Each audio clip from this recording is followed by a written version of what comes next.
Hi, I'm Joan Newcomb, and today's morning musings is Dancing with Uncertainty. I'm doing a series of daily morning musings, and I'm using posts of my blog, Adventures in Density and Effort, as inspiration. Now, I wrote these a while back, and the world has completely transformed since then. So if I encounter anything as I'm reading that is out of date, I will interrupt myself and give you the most recent information. At the end, if necessary, I will give you a summary of the topic based on what's going on in the world today. Also have some special offers, so stay tuned to the very end to see what they are. Dancing with uncertainty. Nothing in life ever stays the same, and current times seem more unstable than ever. What are you going to do? The answer is not react dramatically, even when things seem dramatic. Reacting to something never enhances the stability of the situation. There are so many things to freak out over nowadays. Health, finances, careers, relationships, the future, the past, you name it. Extreme emotions cloud discernment and are an indicator that you're viewing things through your slides or distortions rather than the truth. Do whatever keeps you grounded and centered. When you're connected to the earth and centered within,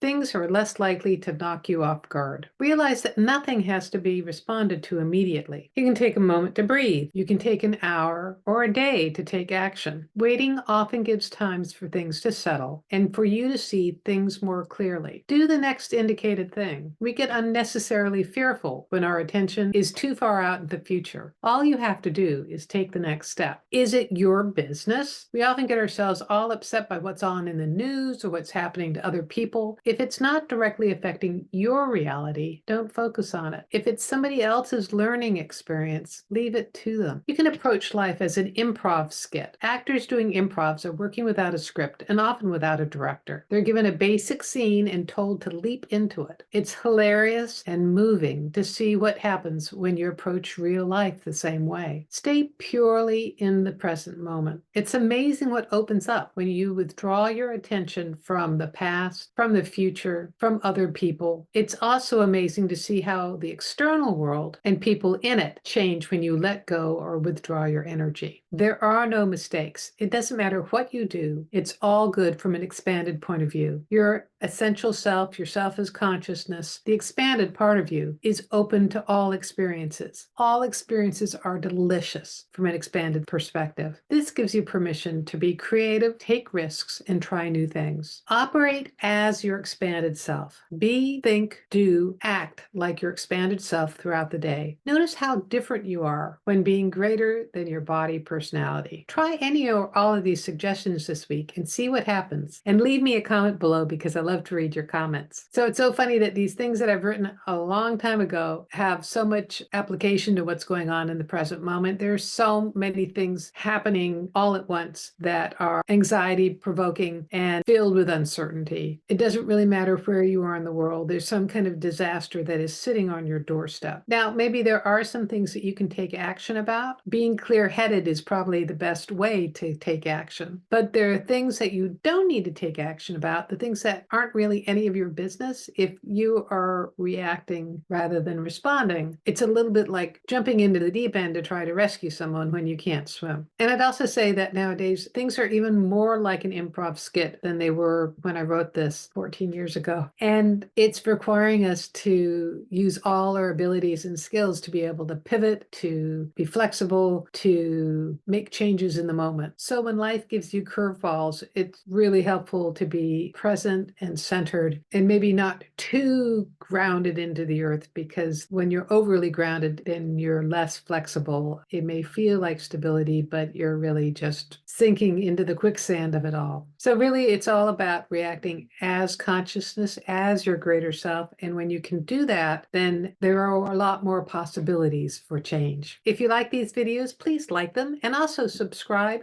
And that way you're telling YouTube to share this far and wide and get this out to people who really need this information. If you'd like to have a free sample of one of my consciousness techniques, Click on the link below to the skybox technique. It'll give you an expanded view of your life and help you make decisions. If you want some manifestation techniques, Manifesting Money and Miracles is my self-study course where you can learn how to embody different frequencies to create changes within that completely transforms your external reality. If you want to know more, my website is joan-newcomb.com. There you can find out about my personal sessions where I take a look at the essence of who you are and what's going on in your life today. I can answer any questions that you might have, whether it's about the future, about your relationships, about jobs, money. If you're thinking of moving, I can also talk to dead people, and it's all recorded just for you. If you want to know how to do this for yourself, Manifesting Money and Miracles is a good preparation for my coaching special, where I work with you one-on-one and give you specially chosen consciousness techniques for you to transform your life. And you can find out more about my coaching special at my website, joan-newcomb.com.